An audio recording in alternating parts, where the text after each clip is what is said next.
Buenas tardes. Les damos nuevamente la más cordial bienvenida a todos cada uno de ustedes que nos visitan, que son de la iglesia. Esta es su iglesia bautista Vida Nueva Neza y es grato el estar nuevamente aquí. Damos gracias a Dios por la vida de cada uno de ustedes que nos permite verlos, el saber que los ha guardado, y pedimos y oramos por aquellos que no están en este momento con nosotros, pero sabemos que están bien por fe, y oramos por aquellos que están pasando situaciones difíciles. Vamos a seguir estudiando el libro de los Hechos, este libro de la iglesia primitiva, de una forma expositiva, como lo venimos haciendo.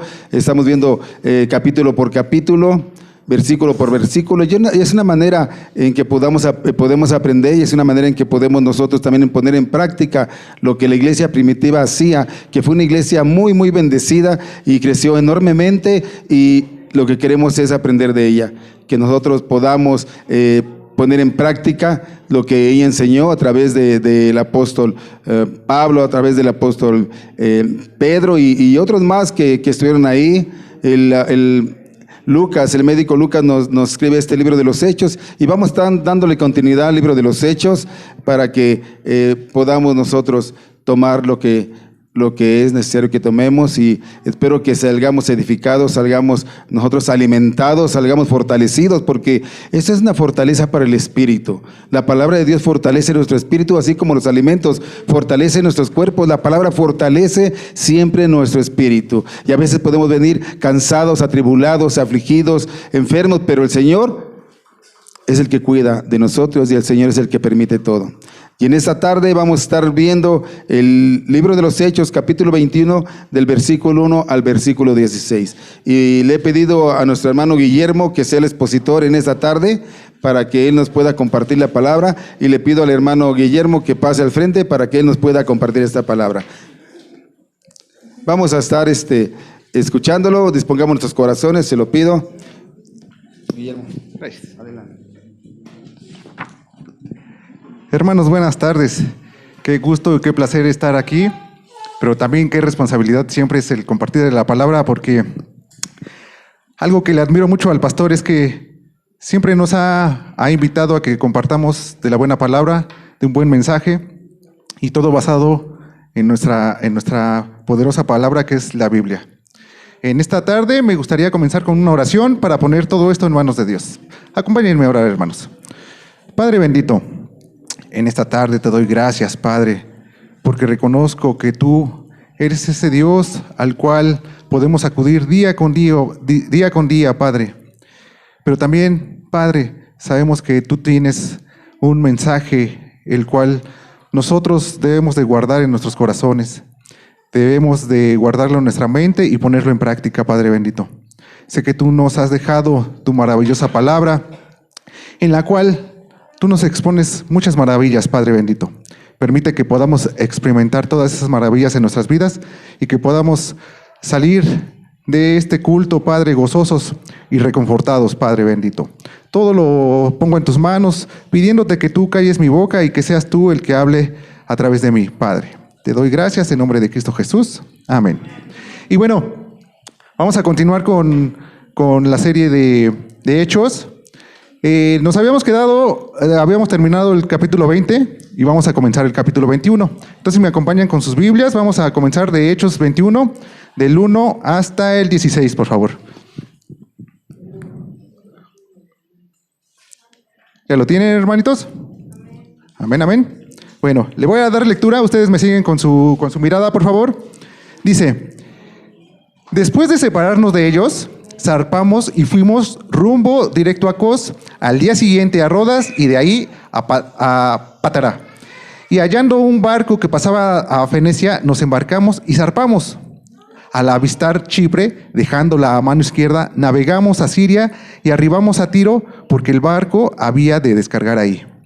Y hallados los discípulos, nos quedamos ahí 7 días, y ellos decían a Pablo por el Espíritu que no subiese a Jerusalén. Cumplidos aquellos días, salimos acompañándonos todos con sus mujeres e hijos hasta afuera de la ciudad, y puestos en rodillas en la playa, oramos. Y abrazándonos los unos a los otros, subimos al barco, y ellos se volvieron a sus casas, y nosotros completamos la navegación, saliendo de Tiro y arribando a Ptolemaida, y habiendo saludado a los hermanos, nos quedamos con ellos un día. Al otro día, saliendo Pablo y los que con él estaban, fuimos a Cesarea, y entrando en casa de Felipe, el evangelista, que era uno de los 7, posamos con él. Este tenía 4 hijas, doncellas que profetizaban, y permaneciendo nosotros ahí algunos días, descendió de Judea un profeta llamado Ágabo, quien viniendo a vernos, tomó el cinto de Pablo y atándose los pies y las manos, dijo: esto dice el Espíritu Santo, así atarán los judíos en Jerusalén al varón que esté en este cinto, y le entregarán en manos de los gentiles. Al oír esto, le rogamos nosotros y los de aquel lugar que no subiese a Jerusalén. Entonces Pablo respondió: ¿qué hacéis llorando y quebrantándome el corazón? Porque yo estoy dispuesto no solo a ser atado, más aún a morir en Jerusalén por el nombre del Señor Jesús. Y como no le pudimos persuadir, desistimos diciendo: hágase la voluntad del Señor. Después de estos días, hechos ya los preparativos, subimos a Jerusalén, y vinieron también con nosotros de Cesarea algunos de los discípulos, trayendo consigo a uno llamado Nansón de Chipre, discípulo antiguo, con quien nos hospedaríamos. Gracias, hermanos. Ya se pueden sentar. Bueno, yo estaba reflexionando sobre este pasaje y dije, bueno, ¿de qué les puedo hablar? ¿Qué enseñanza nos quiere dar el Señor? Y en eso siento que me habló y tocó mi mente y me dijo: esto realmente es el andar cristiano. Y quiero explicarles por qué es el andar cristiano. Muchas veces, en muchas iglesias, hemos escuchado que nosotros le debemos de exigir a Dios prosperidad. Pero ¿qué pasa con ese tipo de pensamiento? Que realmente nosotros nos ponemos al nivel de Dios y luego muchas veces queremos que se hagan las cosas como nosotros queremos. Pero ¿qué trae como consecuencia esto? Que realmente cuando no pasan las cosas que pedimos, nos sentimos mal. Pedimos: Dios, por favor, ayúdame en esta enfermedad. ¿Y qué pasa cuando no sanamos? Pues sentimos que Dios no nos escucha, que estamos solos.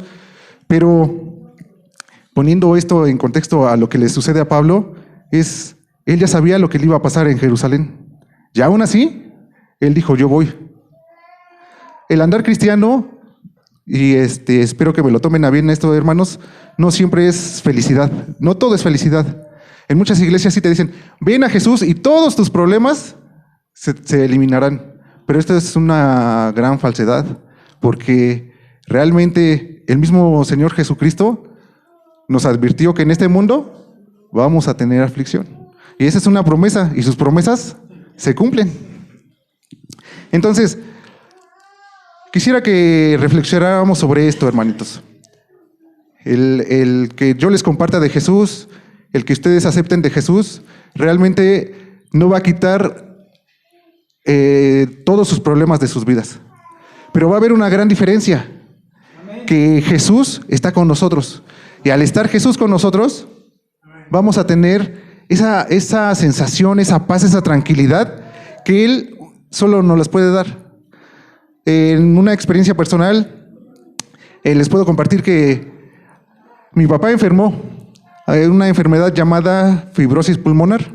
Esta enfermedad tardaron aproximadamente 2 años en que se le diagnosticaran. En esos 2 años, él sufrió de calenturas, de tos, se cansaba, no podía caminar, pero no sabía por qué. Hasta que ya fue a la zona de hospitales y ya por fin le dieron el diagnóstico y le dijeron: ¿sabe qué? Usted tiene esta enfermedad, no sabemos por qué da. Al no saber por qué da, no sabemos cómo curarla. Y le dice: bueno, le doy su alta y usted tiene 3 meses de vida. Pum, le ponen su sellito y ya, adiós. Pero mi mamá en ese entonces estaba conociendo del Señor y le dijo al doctor: ¿sabe qué, doctor? Usted puede decir que son 3 meses de vida, pero el único que tiene el control de la vida de mi esposo es Dios. Entonces, nos vamos a abocar a lo que Dios quiera y vamos a continuar adelante creyendo en Dios. Pasó el tiempo, mi papá se entregó totalmente a la vida cristiana A él le gustaba, le apasionaba mucho el conocer más y más del Señor.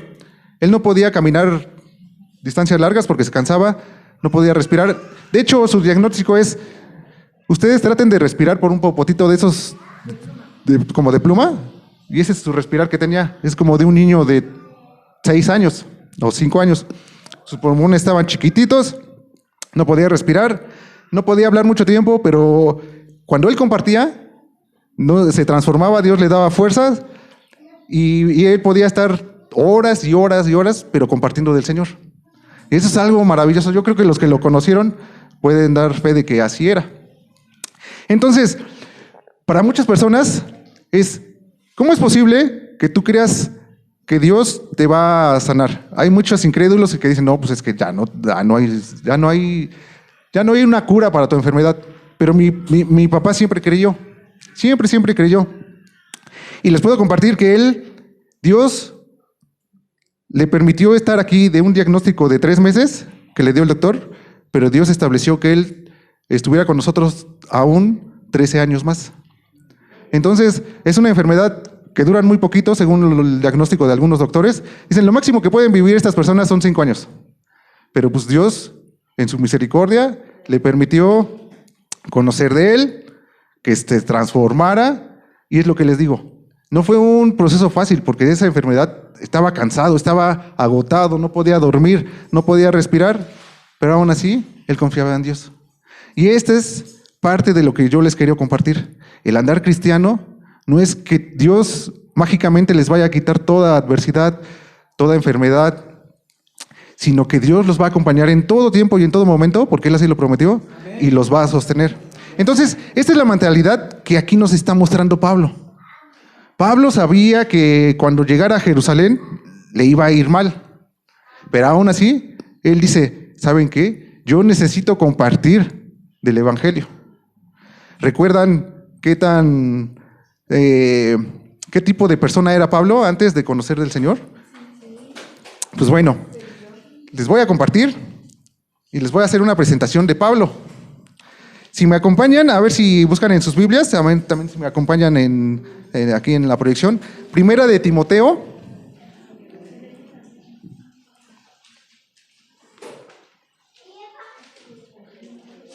Primera de Timoteo, capítulo 1, del 12 al 17.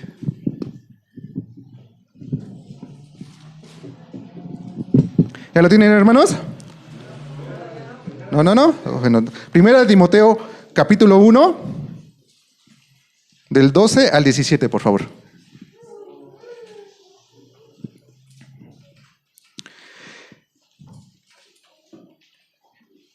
Y quiero compartirles esto porque quisiera que en sus corazones y en su mente pudieran compartir lo mismo que dice Pablo.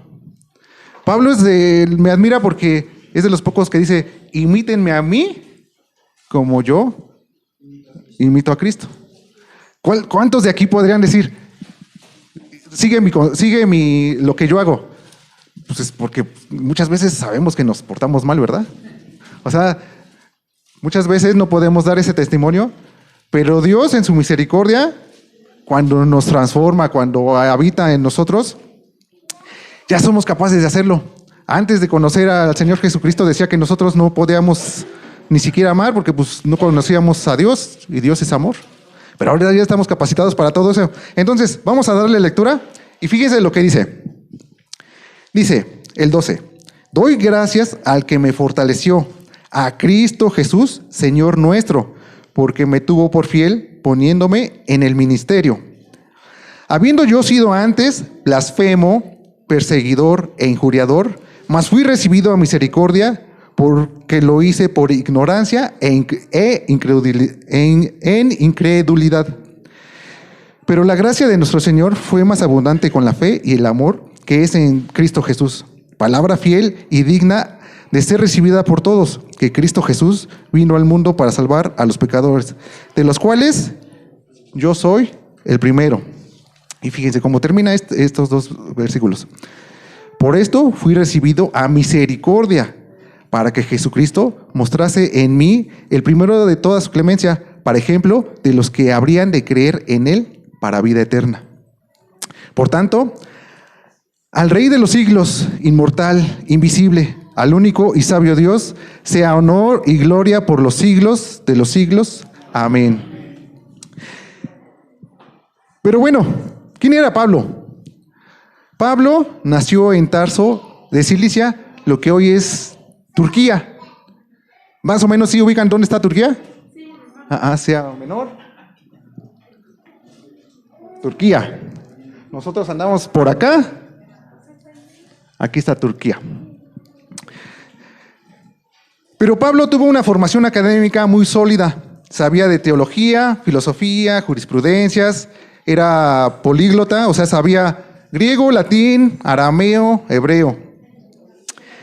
Su nombre judío era Saulo, porque luego hay confusión, ¿no? De que pues, Pablo o Saulo, como Saúl. Bueno, su nombre judío era Saulo. En griego es Saúl, que significa llamado. Pablo en romano significa pequeño. Entonces, imagínense, para los romanos, para la gente era pequeño, pero para Dios era grande. Escribió 14 epístolas y lo que equivale a más de la mitad del Nuevo Testamento. Entonces, pero también él fue hijo de hebreos, descendiente de la tribu de Benjamín. Él fue enseñado por Gamaliel, un famoso fariseo, y se menciona también en la escritura que su padre de Pablo también fue fariseo. Pero, ¿qué es lo que provocó que tuviera esta formación? ¿Conocen el carácter de los fariseos? Pues son orgullosos. De hecho, el propio Señor Jesús los tacha así como personas muy engreídas, que se creen mucho. Pero bueno, esto le generó en él un carácter muy fuerte. E hizo que él tuviera una idea de que él era muy celoso de Dios. Al ser, según su idea, su educación, cómo fue educado, él dijo, no puedo permitir que estén compartiendo de ese tal Jesús. Entonces él, en su corazón, estableció que debía de perseguir a la iglesia. Y de hecho, si recuerdan cuando Esteban estaba compartiendo, en alguna parte de la palabra dice que él estaba de acuerdo en lo que le estaban haciendo a Esteban.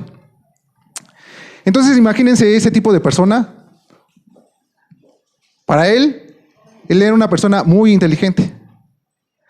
¿Y qué tan difícil nos resulta? Por ejemplo, a mí les puedo contar otra experiencia personal. ¿Qué tan difícil es compartirle a unas personas de un intelecto muy alto? Que ellos basan todo su base de lo que son en su intelecto. Alguna vez quise compartir con un muchacho y me dice, no, es que ustedes los cristianos son unos tontos. Porque ustedes se basan en su librito. Dice, mira, yo he leído libros y libros así de gruesos. Y digo, está bien. Entonces, él en su razonamiento, él era muy inteligente, él era sabio, él era de un estatus superior a todos por el hecho de tener mucha literatura. Pero realmente nosotros sabemos que Dios puede utilizar a cualquier tipo de persona. Pablo fue utilizado por Dios siendo una persona muy sabia, muy preparada. Pero Dios también utilizó a Pedro. Y en la propia palabra dice que Pedro pues lo cataloga como ¿qué palabra? Del vulgo, sin letras, o sea que no tenía estudios. Y eso es de estar agradecidos con el Señor. Porque realmente nos podemos dar cuenta cómo Dios utiliza a cualquier tipo de persona. Puede utilizar a la persona más sabia de este mundo, pero también puede utilizar a una persona que desconozca completamente de literatura, de filosofía, de cualquier tipo o esté carente de cualquier tipo de educación. Él puede utilizar a todas esas personas. Entonces, para mí eso es una gran alegría porque me puede utilizar a mí, ¿no? Entonces, y si me puede utilizar a mí, los puede utilizar a ustedes también. Entonces, este tipo de carácter que tenía Pablo, lo moldeó Jesús. Y yo estoy seguro que solamente Dios pudo haber moldeado ese carácter. Le dio un nuevo corazón, le dio una nueva mente, una nueva forma de pensar, porque ¿De qué otra forma él se desarraigaba de todos sus conocimientos, de todas sus ideas, solamente a través de Jesús? Dice que cayó cegado, él no pudo ver por un tiempo, lo llevó a que le recuperaran la vista y de ahí tuvo una transformación. Esa misma transformación se las puedo compartir, que la tuvo mi padre. Mi papá, una persona de estudios, tenía su trabajo estable y él siempre nos compartía y decía: hijo, cuando yo me quede con la empresa, ustedes van a trabajar ahí y ustedes no se van a preocupar de todo y muchas cosas nos decía. Pero él siempre estaba muy abocado al trabajo. Él confiaba demasiado en su trabajo, en su inteligencia y en su fuerza física. ¿Pero qué pasó cuando se enfermó? Le quitó la estabilidad en el trabajo, le quitó su fuerza física y pues por misericordia le permitió que tuviera su inteligencia porque él trabajaba ya desde casa. Él restableció una relación que estaba rota porque realmente a él lo veía únicamente los sábados y domingos. No, de hecho nada más los domingos. Entonces para mí el convivir con él era así un poco extraño porque nunca lo veía y cuando estaba con él me sentía un poco incómodo. Pero cómo Dios transformó esa enfermedad para restaurar una familia. Y muchos pueden decir: no, pues es que esa fue una tragedia porque cómo lo pudo enfermar de tal forma. Pero Dios utilizó esa enfermedad para que nosotros conociéramos de Él y pudiéramos descansar en Él. Entonces, el andar cristiano, hay mucha felicidad también en el andar cristiano. No los quiero espantar que solamente hay sufrimiento y dolor y vamos a vivir en una vida de humillación. No. También vamos a vivir grandes alegrías, vamos a vivir grandes momentos. Y eso es de estar conscientes de que tenemos a un Dios poderoso, a un Dios que nos ha mostrado su amor, a un Dios que nos muestra su amor a través también de la disciplina.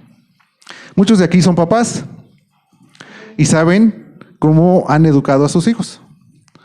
Y yo puedo hacer esa comparación. Yo puedo decir, yo puedo entender un poquito a Dios cómo nos trata, cómo nos cuida, a través de cómo fui educado y cuidado por mis padres. Por ejemplo, me gusta mucho este ejemplo. Ustedes, papás, tienen a un niño chiquito, ¿no? Ese niño chiquito va y quiere meter un tenedor en el contacto de luz. ¿Ustedes qué les dirían? Que no. ¿Por qué? Porque corre riesgo su vida, ¿no? Así es Dios con nosotros. Muchas veces nos quejamos de cuando Dios responde que no. Pero Dios sabe en su infinito amor y misericordia por qué nos está diciendo que no. Ustedes como papás le están diciendo que no haga eso porque corre riesgo su vida. Nosotros como hijos muchas veces no lo entendemos. Y para nosotros es un juego, diversión, queremos explorar, conocer cosas nuevas, pero va de por medio de nuestra vida. Entonces, ¿qué pasa cuando Dios nos dice un no? Es un no porque nos ama, ¿no? Entonces, muchas veces le hemos pedido a Dios: Dios mío, quita de mí esta aflicción, quita de mí esta enfermedad, quita de mí esto, o pon en mi vida esto, dame esto. Y Dios, yo creo que todos hemos experimentado ese no de parte de Él, ¿no? Y nos molestamos y decimos, ¿por qué? Pero si nos ponemos en esa mentalidad de niño, pues es que desconocemos lo que ya nuestros padres conocen. Así nosotros desconocemos lo que Dios ya conoce que va a pasar en nuestras vidas. Entonces, imagínense ese pequeño sin saber por qué me dijo que no. Otro ejemplo. Alguien que tenga un niño chiquito, ustedes como papás tienen un carro y les dice: papá, ¿sabes qué? Ya cumplí 6 años. Préstame las llaves del carro, ¿no? Porque quiero ir con mis amiguitos. Pues sabemos que no puede, ¿no? Entonces, así es Dios con nosotros. Pero también cuando nos ha respondido que sí, qué alegría hay en nuestros corazones. Comentaba el pastor hace unas semanas que le sorprende mucho que en esta iglesia más o menos comentaba que entre el 80 o 90% de nuestras peticiones han sido respondidas por Dios. Entonces hemos pedido por tantas cosas y hemos visto su respuesta tan maravillosa que cuando nos responde Dios que sí, también es de tener en tu corazón esa alegría, ese contentamiento, porque nos ha respondido que sí. Cuando nos ha respondido que no, también es saber que estamos en espera de un posible sí o un no definitivo, pero que no haya ese pesar en nuestros corazones por esas situaciones. Entonces, todo el texto, ahorita vamos a regresar un poquito al texto. Mira, si me ayudas, Pau. Dice que en los primeros 3 versículos, nada más quiero darles como ilustración el recorrido que hizo Pablo ya de regreso a Grecia. Y lo más maravilloso es que al día de hoy todavía están esas ciudades. Porque y eso ¿por qué me da alegría? Porque da fe de que es cierto lo que está escrito en la palabra. Porque da testimonio de que estuvieron esos lugares y hace unos cuantos miles de años también estaban. Entonces, vamos tantito al mapa. Bueno, fíjense, nos quedamos aquí cuando estábamos en el versículo 20, terminamos, estaba en Mileto, y dice que fue a Rodas. Estas son unas pequeñas islas. Después se fue a Patara, y dice que dejando a mano izquierda Chipre, o sea, él navegó por acá, llegó a Tiro. Esta parte ya es lo que hoy conocemos como Israel. Después fue a Tolemaida, Cesarea, y llegó a Jerusalén. Entonces, en su viajar, él experimentó algo que nosotros debemos experimentar también, hermanos, aquí en la iglesia. Y es que, si recordamos, cuando estuvo en su viaje de regreso, él experimentó ese cariño de los hermanos. Y es algo que en el caminar cristiano también quisiera que lo vivieran. Que no se sientan solos, que no se sientan abandonados, porque tienen una gran familia aquí en la iglesia. Ustedes van a vivir una vida en la cual van a ir por diferentes rumbos, pero siempre acompañados de las oraciones, del compañerismo de su iglesia.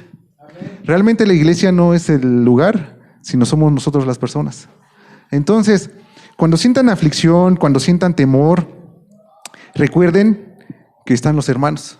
En nuestro andar podemos estar por diferentes rumbos, pero siempre tenemos, y más ahora que tenemos los recursos de la comunicación inmediata, WhatsApp o Facebook, todo eso, podemos tener una comunicación inmediata. Pero qué mejor que poder estar reunidos, unidos como hermanos, para que podamos experimentar esas bendiciones. Yo les puedo compartir que hay personas que nos acompañaban y lamentablemente pasó algo en sus vidas, pero dejaron de congregarse. Ellos insisten en que Dios está en todas partes y no hace falta congregarse en algún lugar. Pero yo les puedo decir que en la palabra sí dice, no dejen de congregarse como unos tienen por costumbre.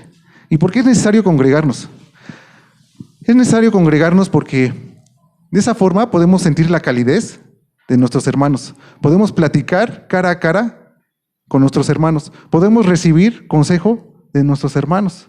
Dios puede hablar a través de su palabra, a través de sueños, nos puede dar en voz audible el mensaje, pero también puede utilizar a nuestros hermanos para darnos algún consejo. Un abrazo, unas palabras de consolación. Entonces, ¿qué tan importante es eso para nosotros? Pues mismo Dios lo dijo, no es bueno que el hombre esté solo. Entonces, si nosotros estamos solos en casa, pues realmente nos quedamos solos en casa con nuestros problemas. Pero cuando lo compartimos, también nos liberamos. Cuando recibimos ese abrazo, también recibimos consolación. Cuando recibimos una palabra de aliento, recibimos de parte de Dios ese amor que quiere que experimentamos. Entonces Pablo dice que halló a unos discípulos y se quedó ahí 7 días y con ellos, pero a Pablo le compartían siempre no vayas a Jerusalén. no vayas a Jerusalén. Y es algo que les puedo yo decir. El conocer de Dios es un camino en el cual trae grandes bendiciones, pero estamos conscientes de que nosotros al compartir también podemos sufrir de diferentes tipos de rechazo. El pastor compartía alguna vez que incluso fue a compartir a una familia y desde el segundo piso le arrojaron un cubetazo de agua, ¿no? Nosotros hemos recibido también muchos no de parte de personas a las cuales les hemos compartido. Pero Dios es bueno y misericordioso y Dios no nos deja. Amén. Dios está con nosotros y al final de cuentas al que rechazan, al que le hacen eso, no es a nosotros, no es a Jesús. ¿Y quién va a poder contra Jesús? Entonces, realmente lo que podemos sufrir o lo que hemos sufrido no se tiene comparación con lo que sufrió la primera iglesia, la iglesia primitiva. Sufrió persecución. Gracias a Dios aquí tenemos la libertad de culto, en la cual podemos estar aquí el día de hoy en una casa compartiendo libremente, alabando libremente, porque hay otros países en los cuales no tienen esa oportunidad.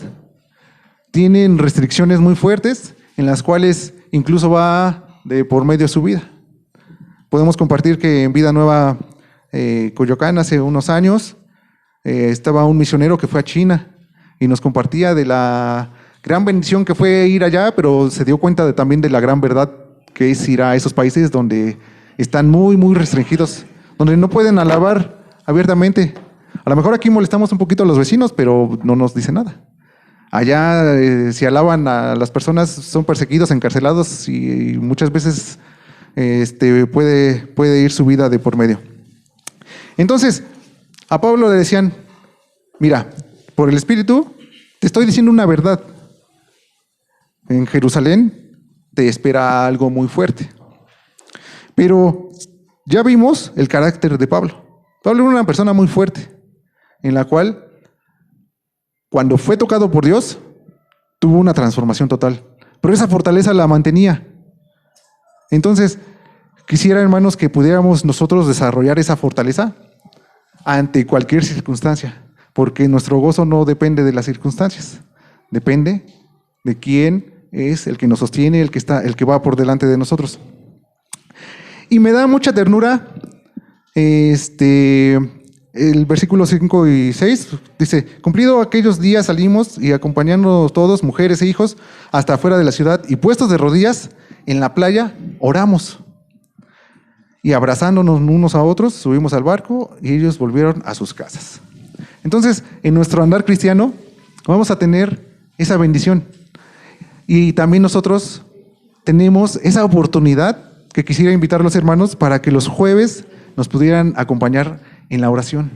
¿Qué tan importante es la oración? La oración tiene un gran impacto en nuestras vidas porque realmente no es que nosotros le hagamos manita de puerco a Dios. Así que, ándale, Dios, mira, te voy 10 días seguidos y no como y no hago esto y esto, pero concédeme mi petición. No es eso, sino es, Dios, dame un corazón que pueda aceptar tu voluntad. Imagínense que los niños de pequeños que digan, no, sí me voy a poner a orar para que mi papá, al cumplir mis 6 años, me dé las llaves del carro. Pues sabemos que no es el tiempo, ¿no? Sabemos que no es el momento, sabemos que no tenemos la habilidad. Nos está diciendo, espera un poquito más para que pueda darte alguna bendición. Entonces es que el niño acepte y comprenda que aún no puede. Entonces estamos orando para que nosotros también aceptemos su voluntad de Dios, para que eso que le estamos pidiendo con tanto fervor, cuando sea el tiempo, nosotros lo podamos recibir con gran gozo y con gran alegría. Entonces les digo, qué bonita imagen. Pablo era muy querido, era muy amado, oraron por él, lo abrazaron, se despidieron, pero él siguió su viaje. Dice que él continuó su viaje, llegó a lo que ya es Tiro, ya en tierras de Jerusalén, y empezó su viaje de regreso a Jerusalén. Pero dice que en algún punto llegó Pablo a Cesarea y entrando a Cesarea fue hospedado por Felipe y que con él estaban 4 de sus hijas doncellas que profetizaban. Entonces también aquí algo muy importante que hay que resaltar es la importancia de las mujeres en la iglesia. Realmente son un gran pilar para todos nosotros. Es de reconocer el esfuerzo y el valor que tienen, no solamente en sus hogares, sino también en la iglesia. El consejo que nos pueden dar, la palabra que nos pueden dar, cómo puede obrar Dios con una sola palabra que ustedes nos digan, en entrar a nuestro corazón y hacer que podamos tener confianza. Pablo lo experimentó con Felipe, fue hospedado, fue cuidado, pero seguían los mensajes de, ¿sabes qué? Va a haber problemas. Entonces, dice que tiempo después, algunos días después, descendió a Judea y un profeta llamado Ágabo le empezó no a profetizar con palabras, sino con un ejemplo de que dice, mira, con este cinto que tienes amarrado, así te van a amarrar. Y es algo que también les quiero compartir, hermanos. Vamos a pasar por aflicción. O sea, y se los quiero recalcar muy bien porque quiero que estén preparados en sus corazones para estar fortalecidos, para cuando venga la prueba, ustedes sepan que no están solos. O sea, no nada más es darles la idea fatalista de que vamos a pasar aflicción, sino es cuando estemos pasando por aflicción, no estén solos, no están solos. Tienen a su familia, amigos, compañeros, pero tienen a su iglesia. Y sobre todo, tienen a Dios, que está al cuidado de todos ustedes.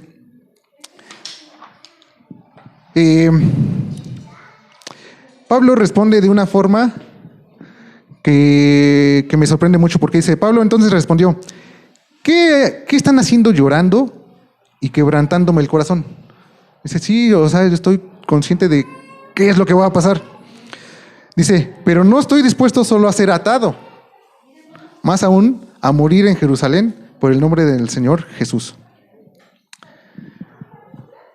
Quisiera que pudiéramos experimentar tantito este pensamiento de Pablo, en el cual, si recuerdan, dice que él tenía a su vida por o sea, él no tenía miedo de morir, porque si moría, sabía con quién iba a estar.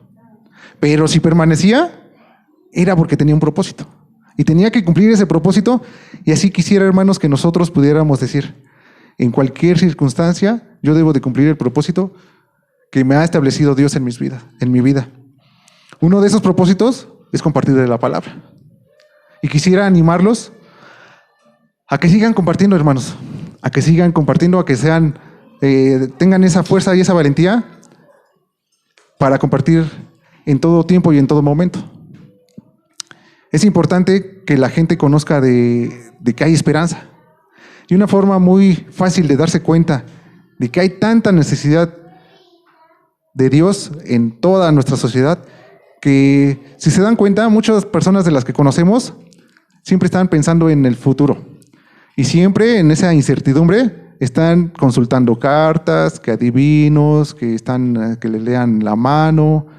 Y eso es un reflejo de que hay una gran necesidad en ellos de estar seguros en algo, pero no saben en dónde buscar. Nosotros ya tenemos la respuesta.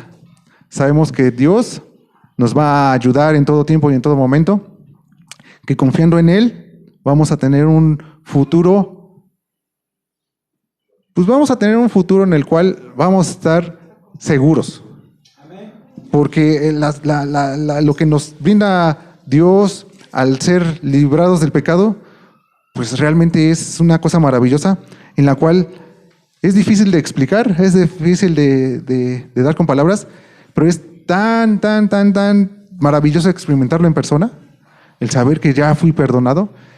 Alguna vez nos compartió un hermano que decía que él conocía a una persona de un pueblo y dice que para él le era imposible el pensar que pueda ser perdonado, porque dice que en una rencilla así, de esos pueblitos muy lejanos que son muy, o sea que no hay mucha comunicación, dice que él en un arrebato mató a un niñito en venganza por sus vecinos.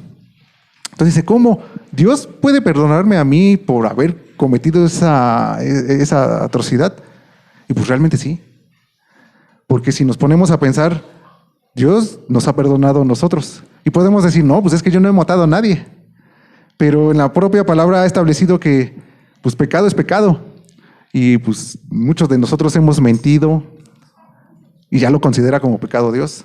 Hemos mentido, hemos sido chismosos a lo mejor y también lo considera pecado el Señor, ¿no? Entonces, todos hemos cometido diferentes tipos de pecados, pero en su misericordia Dios ha tenido compasión de nosotros.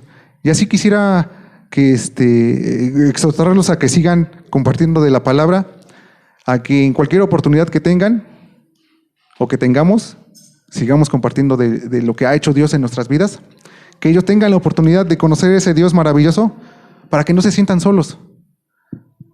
Hay en las estadísticas menciona cuántas personas han cometido suicidio por la soledad. Yo he visto muchos reportajes, por ejemplo, en Japón, una sociedad con mucho conocimiento, mucha tecnología, pero con mucha soledad, en la cual están cometiendo muchos suicidios. Aquí en México, ¿cuántas veces no hemos visto en las noticias de que policías detuvieron a personas que se querían aventar de un puente? O muchas veces cuando ya no la pudieron detener, pues, lamentablemente sí pierden la vida. Entonces, hay mucha necesidad de compartir el Evangelio y hay un gran ejemplo en la palabra que es Pablo. Por eso les compartía de que qué valiente se me hace Pablo al decir, imítenme a mí, como yo he imitado al Señor Jesucristo. Que nosotros podamos dar ese mensaje de que, ¿sabes qué? Ven, mira, yo he experimentado esto. Te invito a que tú también lo experimentes.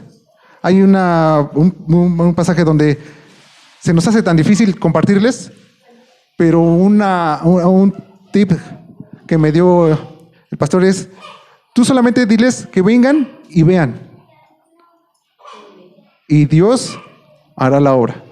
Entonces, hermanitos, con este versículo quisiera terminar, en el cual son palabras del propio Señor Jesús. Y me gustaría que me acompañaran en Juan 16. Juan 16.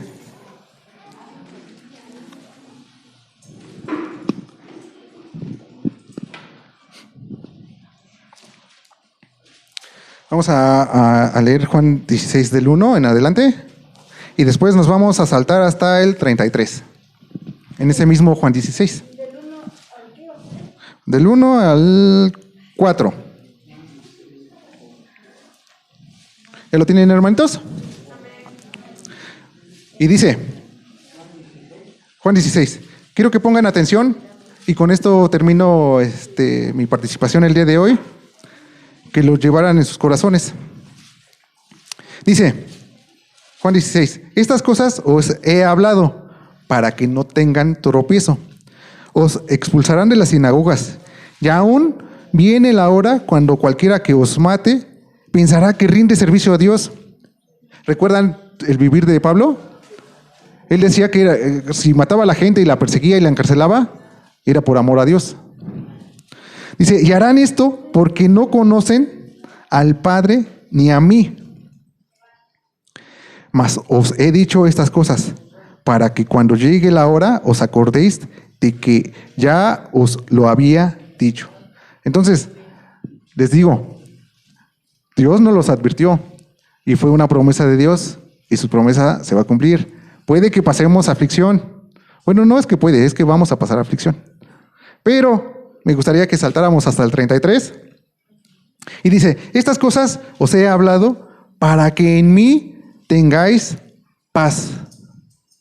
En el mundo tendréis aflicción, pero confiad, yo he vencido al mundo. Amén. Entonces, con esto quisiera despedirme, hermanos, con estas palabras del Señor Jesús, en la cual Él nos recuerda que debemos de tener confianza en Él, porque Él ha vencido al mundo. Él no nos dejará, porque nos acompañará, Él lo dice, hasta el fin de este mundo, y Él siempre estará con nosotros. En cualquier circunstancia, en una circunstancia en la cual creamos que no es tan buena, en las circunstancias que creamos que son excelentes, pero Él siempre estará con nosotros. Gracias, hermanos. Que Dios les bendiga.